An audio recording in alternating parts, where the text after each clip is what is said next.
Hey guys, so I was looking for a video about the Philippines so that I could look at it and we could learn about the Philippines together. And I came across this video where apparently they were saying, don't go to the Philippines. At least that was the thumbnail. So I clicked on it and we're going to watch this. Not quite what I was looking for, but hopefully we'll all enjoy it. So let's learn about the Philippines together. Hey guys, we're Lloyd and Mandy. We're digital nomads that have been traveling through Southeast Asia for the past 9 months. And today we're going to be sharing with you our top 7 things we wish we knew before traveling to the Philippines in 2022.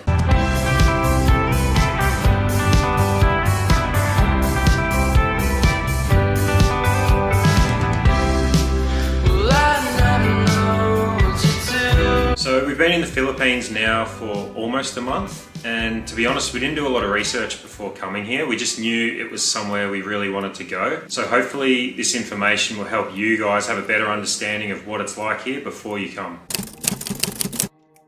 Okay. So number 7 would be the Wi-Fi. For us as digital nomads, it's extremely important for us to have high-speed internet and reliable Wi-Fi because our jobs depend on it. And the Wi-Fi is a little bit spotty and a little bit unreliable since we've been in the Philippines. It's something that we think everyone needs to be aware of maybe before coming here if you are someone like us as a nomad. If you are just coming on holiday, it's probably the best place to unplug because you don't really have to worry about that. But as far as the Wi-Fi speed, downloading seems to be okay, but the upload speed is quite slow. For us as YouTubers and just for our other businesses as well, it's been a bit of a struggle. But that's literally how the internet works. Is when you get an internet service, you'll get like, I don't know, 100 down or 500 down or whatever, or a gigabyte down, and like 10 up or like 50 up. It's up is always less because you do less uploading. And also they're talking about Wi-Fi. Wi-Fi is just like the connection in your house, like from your router. It's not Wi-Fi isn't like your cell phone connection. So the internet coming to your building then goes into the modem, which then goes into like a router, and then it puts it into Wi-Fi. So it's like, did you try like plugging in directly, like just cabling your computer and seeing if that improves it? Because I feel like people talk about the Wi-Fi is slow. It's like, yeah, Wi-Fi sucks. That's why you plug in your computer. Like if you want to have anything reliable, like I'm a gamer, or at least I used to be a bit of a gamer. And you never want to play in Wi-Fi because you get latency all the time. You got to plug in. It just feels like layman people being like, the Wi-Fi is slow. It's like, it's not the Wi-Fi. It's the internet connection to your house could be slow, or the Wi-Fi sucks from your router. Yeah, so like Mandy said, it's not even really that the Wi-Fi is slow, it's more that it's unreliable. You can still stream movies and things like that, but it's the upload speed that really gets you. And we find that... Oh, fuck. As an IT person, this is already annoying me. What do you mean the Wi-Fi is not reliable? That is not related to the Philippines. Goddamn, plug in cable your stuff, man. Oh my God. God, these people in the Wi-Fi. The Wi-Fi is not reliable. Just plug a goddamn cable in. And if it's still not reliable, then you have an issue. Whenever we check into a hotel, the Wi-Fi is fine for the first day, and I think it sort of runs out of data or something because by day 2 or 3, it's really bad, it's really spotty, and we find ourselves having to upload things overnight. We actually have a little hack for the slow Wi-Fi, which is purchasing a SIM card to bring around with you. It's really cheap, and it's just like an extra backup in case the Wi-Fi doesn't work. It's like they're sitting there like, we connected to the Wi-Fi in the hotel and the Wi-Fi sucked. Of course it sucked. It's hotel Wi-Fi. It's supposed to suck. It's not there for you to be like uploading YouTube videos off of. Oh my Lord. Accommodation price. So number 6, and this is something we weren't really expecting, was accommodation seems to be more expensive than other places in Southeast Asia, mainly Thailand, Vietnam, and Bali. We're expecting the accommodation to be quite similar, but it's not. You really don't get as much value for money. You have to spend a little bit extra. So to give you an example, in Vietnam and Thailand, we were spending like 25 to 30 Australian dollars a night, and we were getting like really good Wi-Fi, sometimes breakfast. Okay, hold on. I gotta pause this and I gotta look what an Australian dollar is to an American dollar because I don't know what that means. One Australian dollar is 67 cents of an American dollar. So 25 Australian dollars is not even $17 American. And they're complaining. Okay, I guess Thailand is like super cheap. Yeah, I don't know, man. That seems pretty good to me. First, a gym, things like that. Really like good hotels, 4-star hotels. Maybe it had something to do with the pandemic, but in the Philippines, we've really struggled to find anything on the same level for under 60 Australian dollars. Yeah, nothing's really ticked all the boxes for us so far. I guess one of them being the Wi-Fi. If we find somewhere that's beautiful and looks good, usually the Wi-Fi hasn't been good.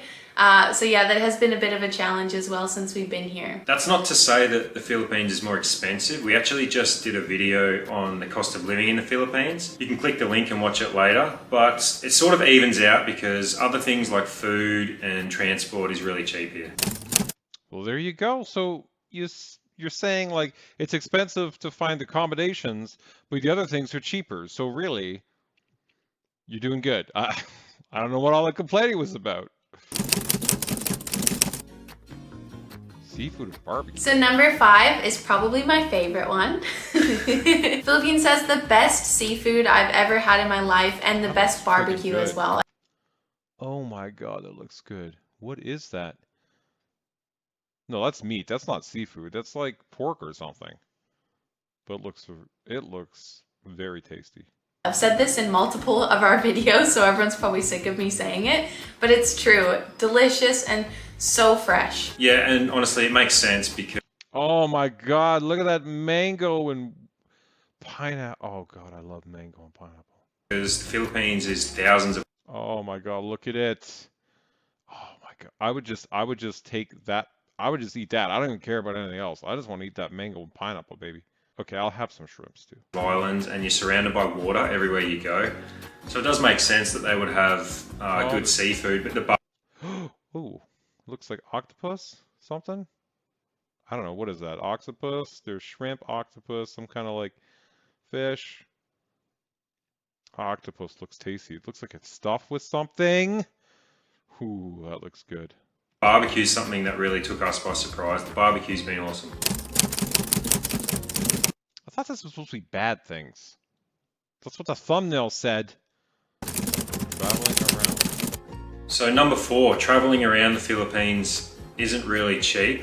Now, when I say transport's cheap, that means like taxis and Grabs and motorbike hire, that's all cheap. But because everything's sort of so isolated, if you want to travel from different provinces to other islands, it's not that cheap because you have to either get a flight or you have to get a ferry, which actually isn't that cheap either. You're going to probably spend about $100 to $200 Australian getting from one island to another. So if you want... Okay, so as we know, it's 67 cents to an American dollar, the Australian dollar. So what is that, like 33 off? So then we're looking at like 140, 130 American dollars for the flight. Want to go island hopping in the Philippines, just be prepared to plan ahead if you can, because you will get cheaper flights. But we sort of plan a lot of our stuff last minute, so it wasn't very cheap for us at all. Yeah. So really you made it more expensive for yourselves. Okay. Just called himself out. His wife was like, she's laughing. She's like, honey, kicking him under the table. Shut up. We look bad. Yeah, I think our way of traveling maybe is a bit different to most. Like if you're coming for a holiday, obviously it's going to be a little bit different than if you are just like a nomad like us, working on the road and planning a few days in advance. But yeah, definitely if you can plan in advance, do so. Yeah, if I had known how expensive it would have been, we probably would have booked a lot of our trip a bit earlier.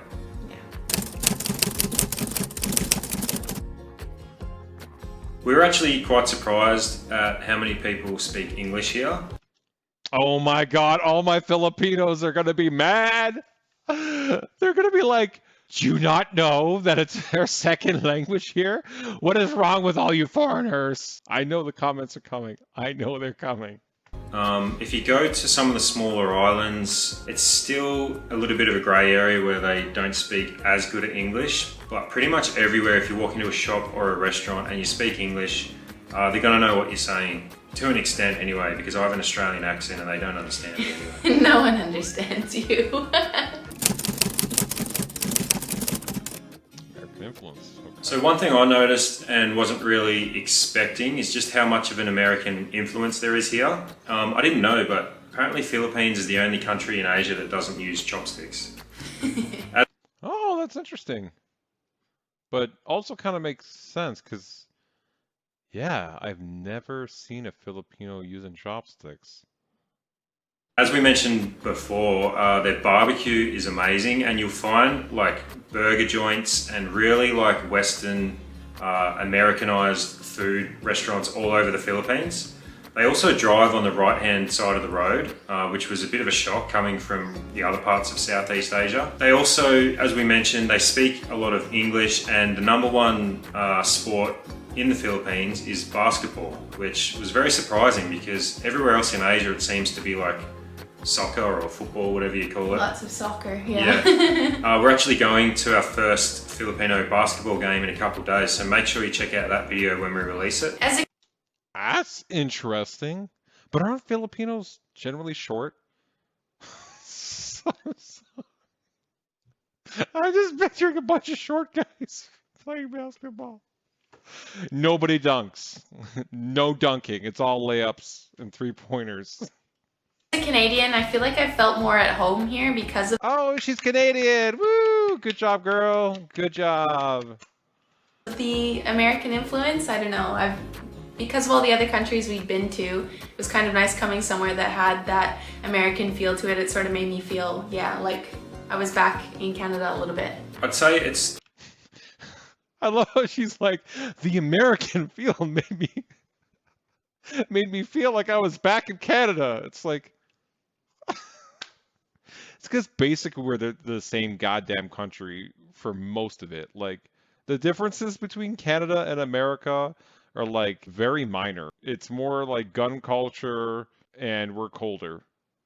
And we have free healthcare. More similar than we're not. Especially similar to like Wisconsin and Minnesota. Like northern states. Whenever I cross the border into any of those northern states, I'm like, it just feels like I'm in a small town in Canada because people speak with like funny accents. And I'm just like, yeah, that sounds like different parts of Canada. Like you could confuse each other for Canadians or Americans. Not quite as much of a culture shock as it is going to like Indonesia and Vietnam and Thailand. Yeah.